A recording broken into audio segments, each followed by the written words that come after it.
Yo, welcome everyone, Sanjae Uchiha here. Welcome back to the channel, and of course it's Sunday, and it's time for a brand spanking new episode of Naruto's Sun, episode 197 to be exact. As you guys may have heard me, say like over the last, a million weeks, the anime has reached a pretty decent level of watchability, if I do say so myself. It's been done like wonderful. It's made wonderful strides in actually improving the content from the manga. And as we near one blonde-headed, thick-thighed cyborg lady rushing into the village, I'm looking forward to seeing what this episode, and especially next episode, has to offer. But of course, naturally, again, if you're new here, respect for tuning in. We're heading to 20,000 subs, hopefully by the end of this year. So I'd appreciate the support. Definitely subscribe for more Boruto content. Leave a like, it helps me out, naturally. The typical cliche YouTube jazz and blues you're all accustomed to hearing. So yeah, but without further ado, let's get into episode 197. Alright, so here we go. Episode 197. Kawaki about to repair Vase Kun. Everything looking Gucci. Alright, so Delta. This episode should be adapting the contents of chapter 30, if I'm not mistaken. So we should be getting Kawaki sparring with Boruto for this episode. So let's see how that goes.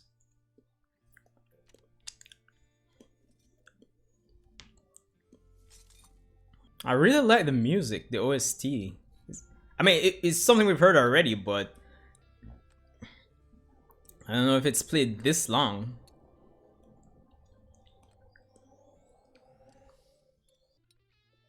I kind of like this because, I mean, we didn't really, in terms of the frustration, in terms of gluing a vase back together, you would think it would be really difficult. Like, that's a given, but in terms of that being communicated visually through the manga, I don't think it did a good job of showing how, annoyingly difficult it would be. So I kind of like this for the most part.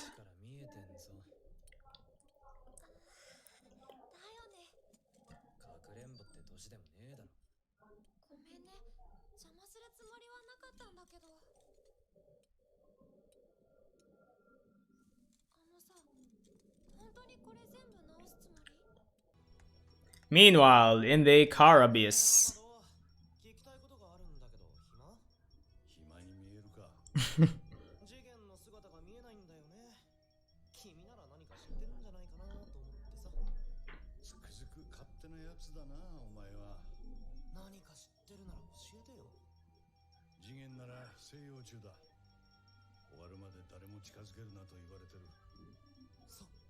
He's recuperating from what exactly?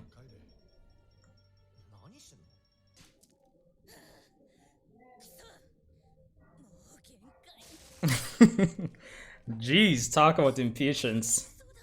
But granted,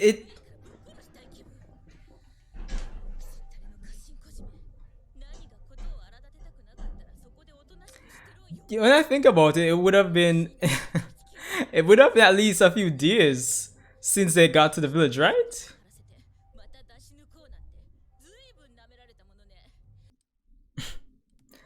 Like, seeing Kawaki, he just looked ridiculous to me, brother. Well, no shit, Boruto.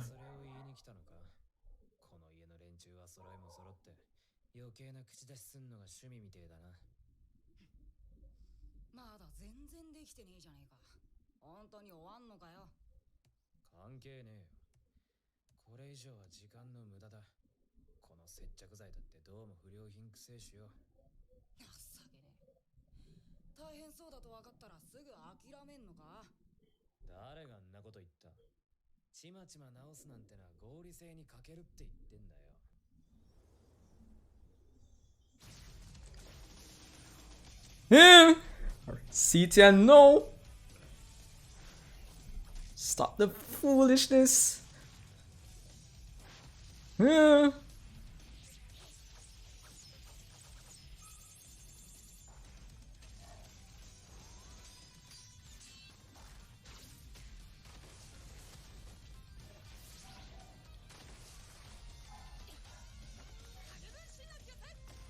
Now, of course, it does seem like they're extending the fights.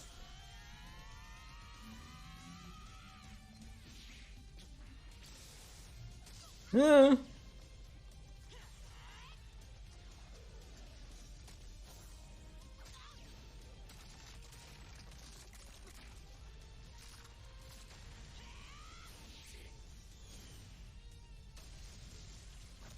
Yeah.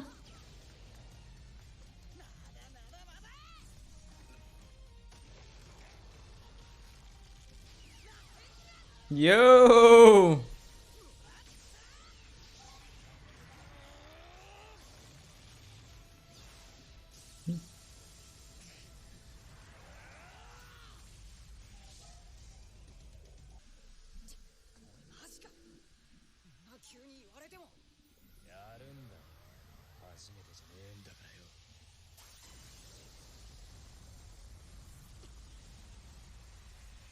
Jump.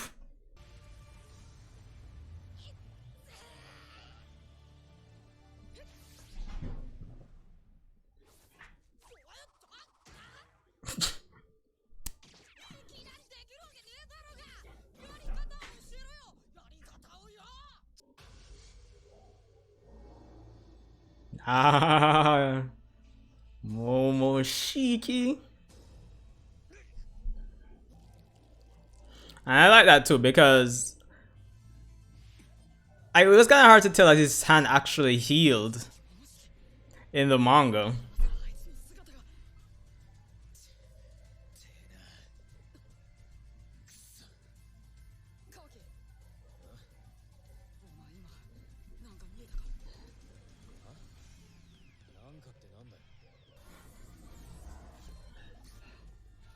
One badass nigga detected. Mm-hmm. Hmm.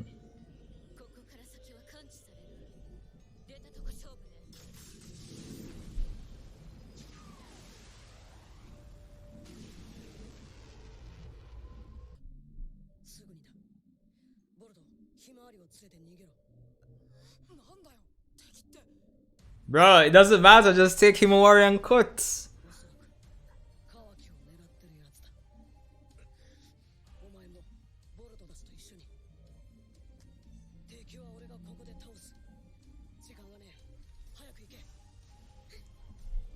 Mm-hmm. Gotta make an entrance.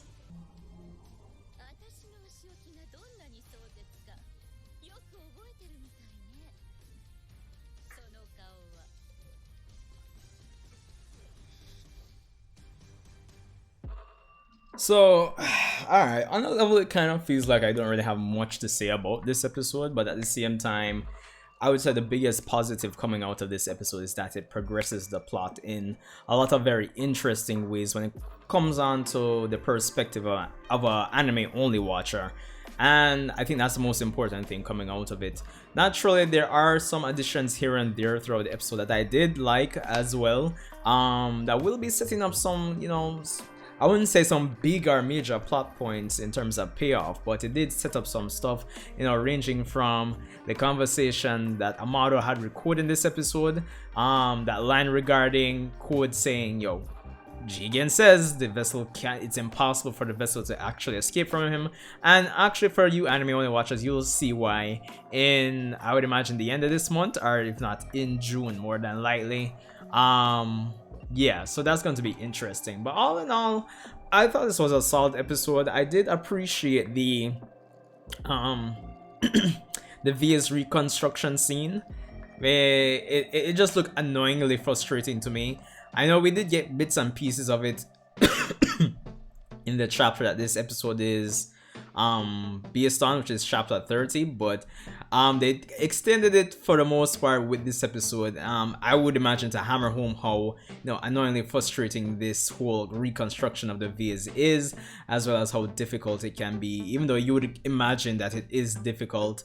It's interesting how Boruto's character was portrayed with this episode as well. I wouldn't want to say jarring, but you know, he's a character that, you know, has the reputation of supposedly having things, you know, easier than how Naruto had it. And, you know, he's always looked for the easy way out when it comes on to actually achieving his goals, whether it be achieving the attention of his father back in the Chunin exams arc. And I think it's how he's portraying this episode really showcase how that he's basically come full circle since that arc. You know, with lines like, you know, him saying to Kawaki that you'll just give up when you bump into something like very difficult. If this was Boruto in the Chunin exam arc, he would have just gone for like, you know, the equivalent of, you know, doing the scientific ninja tool, you know, adopting a scientific ninja tool method of actually achieving his goal. So in some, it's kind of subtle, basically, is what I'm saying, in terms of showcasing Boruto's growth with lines that he had in this episode. So that's the interesting but good part as well that I liked about it. Of course, the fight between Boruto and Kawaki definitely extended. Nothing too crazy in terms of how they extended it, but you know, the parts with the shadow clone usage and everything definitely extended sections. Always appreciated when it comes on to adapting the Boruto manga to the anime, because honestly, and it's one of my greatest problems with the manga, where in a lot of cases, a lot of the fights feel like they could be fleshed out a lot more. Choreography and like move utilization from the characters usually needs to be improved, and the Boruto anime seemingly always fixes this problem. So it was nice and refreshing to see the fight extended, even if it's not by much. I really appreciated it. And of course, Momoshiki making a somewhat of an appearance in this episode, I would imagine is sparking the interest, or you know, the questions are starting to fly from the perspective of an anime only watcher, and that combined with the fact that Delta is there now, ready to face off against Naruto. It's kind of thrown some chaos to that jug of Kool-Aid that is, you know, the Uzumaki household miniseries right now. So I think for all intents and purposes, this episode managed to accomplish what it set out to do. We're progressing the plot, leaving more breadcrumbs for the audience to get invested and follow on, and all intents and purposes, it actually sets up and fixes problems from the chapter it would have adapted. So all in all, a decent episode. But I'm really, and I think most persons might be looking forward more so to the next episode with Naruto versus Delta, apparently. So it's gonna be interesting, and I look forward to seeing how they actually address the choreography of the fight, because for the most part, without too much spoilers, the fight is seemingly mostly like a taijutsu based fight, with the way it was structured seemingly more Dragon Ball Z-esque. So I'm interested to seeing any additions and extensions that they actually place on that fight for next episode. So it's gonna be an interesting time, and I'm looking forward to it. But yo, respect for tuning in. If you made it this far, leave a like, subscribe. Hope you guys are having an awesome evening, and yeah, Sanjae Uchiha. See you in the next Boruto video, and of course, definitely I'll leave the link, I'll probably pin it. Definitely check out my thoughts on the recent Demon Slayer Mugen Train movie. Definitely worth a watch. I'll see you guys in the next video. Thanks for tuning in. Respect in all aspects.